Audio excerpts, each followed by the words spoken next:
রাস্তার পাশ দিয়ে হেঁটে যাচ্ছেন এক যুবক, হাতে ঝুলছে প্লাস্টিকের রশি। সেই রশি আবার রাস্তায় এদিক ওদিক নাড়াচ্ছেন, তীক্ষ্ণ দৃষ্টিতে চোখ রাখছেন। এমন দৃশ্য দেখে যে কেউ ভাবতে পারেন কৌতূহলবশত কিছু খুঁজছে সেই যুবক, কিন্তু না, তার কাছে গিয়ে দেখা গেল রশিতে চুম্বক বেঁধে খুঁজে বেড়াচ্ছেন লৌহ জাতীয় পরিত্যক্ত বর্জ্য। অন্যদের চোখে যেসব বস্তু বর্জ্য, তার চোখে সেগুলোই যেন সোনার খনি। বলছিলাম বাগেরহাটের ফকিরহাট উপজেলার বড়বাইদা গ্রামের এক ভবঘুরে মামুনের কথা। এখন সবার কাছে যিনি চুম্বক মামুন নামেই বেশি পরিচিত। অন্য মানুষের চোখে যেসব বস্তু বর্জ্য, মামুনের চোখে সেগুলোই মূল্যবান। 500 গ্রাম ওজনের একটি বিশেষ চুম্বক বা ম্যাগনেট আর একটি প্লাস্টিকের টুকরো রশির নিয়ে এভাবেই রাস্তায় ঘুরে বেড়ান মামুন। রাস্তার পাশে ছড়িয়ে থাকা পরিত্যক্ত তারকাটা, নাট বল্টু, পেরেক কিংবা ভাঙা লোহার টুকরো সবকিছুই তার চুম্বকের টানে ধরা পড়ে। প্রতিদিন গড়ে 38 থেকে 50 কেজি পর্যন্ত লোহা সংগ্রহ হয়। এইসব লোহা ভাঙাড়ির দোকানে বিক্রি করে মামুন মাসে আয় করেন প্রায় 50 থেকে 60,000 টাকা। টাঙ্গাইলের ঘাটাইল উপজেলার হামিদপুর বাজার ও কালিহাতী পৌর শহরে লোহা সংগ্রহ করতে দেখা যায় তাকে। বিশেষ ধরনের চুম্বক দিয়ে লোহা তুলতে দেখে কৌতূহলী পথচারীরা ঘিরে ধরেন তাকে। কেউ ভিডিও করেন, কেউ ছবি তুলেন, আবার কেউ বা অবাক চোখে দেখছিলেন তার এমন অভিনব কাজ।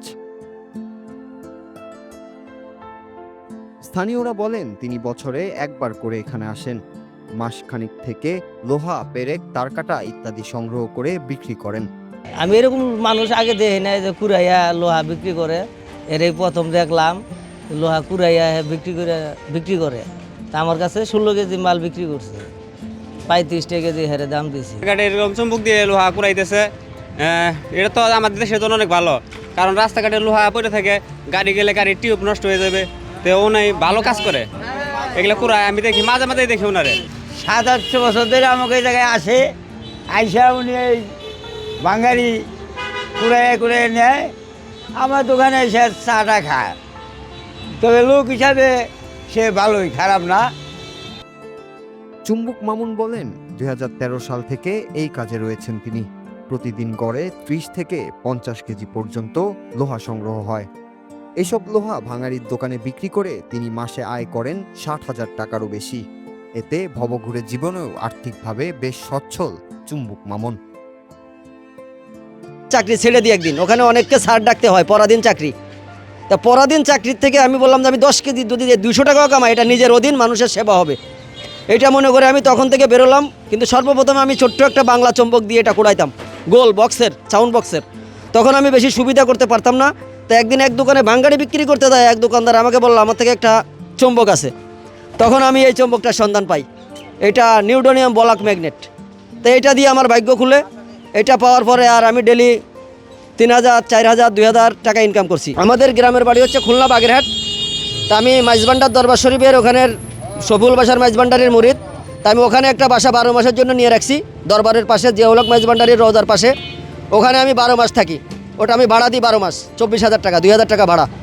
ওখানে আমি যখন যাই তখন চিটাগাং ওই মাইজবান্ডারেই থাকি। আর দ্বিতীয়ত হচ্ছে আমি সারা বাংলাদেশে কাজ করি, যেখানে যাই 1 মাস 2 মাসের জন্য একটা করে বাসা নেই। ওখানে এক ডিস্ট্রিক্টের কাজ শেষ হলে আরেক ডিস্ট্রিক্টে যাই, ওখানে গিয়ে আরেকটা বাসা নেই, এইভাবে নিয়ে থাকি। সবাই যে যাই বলুক ভাই, কাজ ভালো কাজে যদি মানুষ খারাপও বলে আমার কিছু যায় আসে না। আমার কাজ, আমার কর্ম, আমি মৃত্যুর আগ পর্যন্ত এটা করে যাব। কেউ আমাকে পছন্দ করুক বা না করুক, তা দিয়ে আমার কিছু আসা যায় না। আমি বেশি লেখাপড়া করি নাই, আমি স্কুল থেকেই বাড়ি থেকে ভেগে এসে দেশ বিদেশে ঘোরা। আমি ভারতে গেছি, আজমির শরীফে, সারা বাংলাদেশ আমার ঘোরা হয়ে গেছে। বাংলাদেশে এমন কোনো জায়গা নাই আমি চিনি না।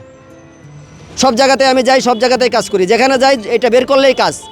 কাজ আমাকে খুঁজতে হয় না, কাজ আমাকে খুঁজে। সকালে ঘুম থেকে উঠলেই কাজ আমাকে খুঁজে, আমি কাজ খুঁজে বের করতে হয় না। এই করোনা ভাইরাস হয়েছে, তবু আমার কাজ চলছে। দেশে হত্যা হোক, আন্দোলন হোক, ছাত্র আন্দোলন হোক, যে সময় অসহযোগ আন্দোলন চলছিল ঢাকা, সে সময় আমি কাজ করছি রাস্তায়। এগুলো মনে করেন এই যে প্যারাক, টিন, বেলেট, তারপরে বিভিন্ন রকমের নাট বল্টু। আর গ্যারেজের সামনে গেলে গ্যারেজের ওই যে সাইকেলের বল, রিক্সা, এগুলো ওজন বেশি, এগুলো তাড়াতাড়ি বরকত হয়ে যায়, ওজনে বাইরে জায়গা। আর এগুলো তো বালুর ভিতরে থাকে, দেখা যায় না। আমি যে সম্পদটা উদ্ধার করি এটা দেশের সম্পদ, এগুলো কিন্তু দেখা যায় না ভাই, এগুলো বালুর ভিতরে থাকে। যখন আমি চম্বকটা লাগাই, এটা অনেক পাওয়ার, তখন 2 আঙ্গুল 1 আঙ্গুল মাটির নিচে থেকে এটা উঠাই দেয়। যেখানে দেখিবে ছাই উড়াইয়া দেখিবে তাই, পাইলেও পাইতে পারো মানিক রতন। কবিতাটি যেন চুম্বক মামুনের বাস্তব সত্যের মতোই। একটি মাত্র চুম্বকের মাধ্যমে রাস্তাঘাটে পড়ে থাকা এসব পরিত্যক্ত বর্জ্য সংগ্রহ করে সচ্ছলভাবে এভাবেও জীবন জীবিকা নির্বাহ করা যায়, তার এমন উজ্জ্বল দৃষ্টান্ত ভবঘুরে চুম্বক Mamun. Nur Raju, Bangla TV, news desk.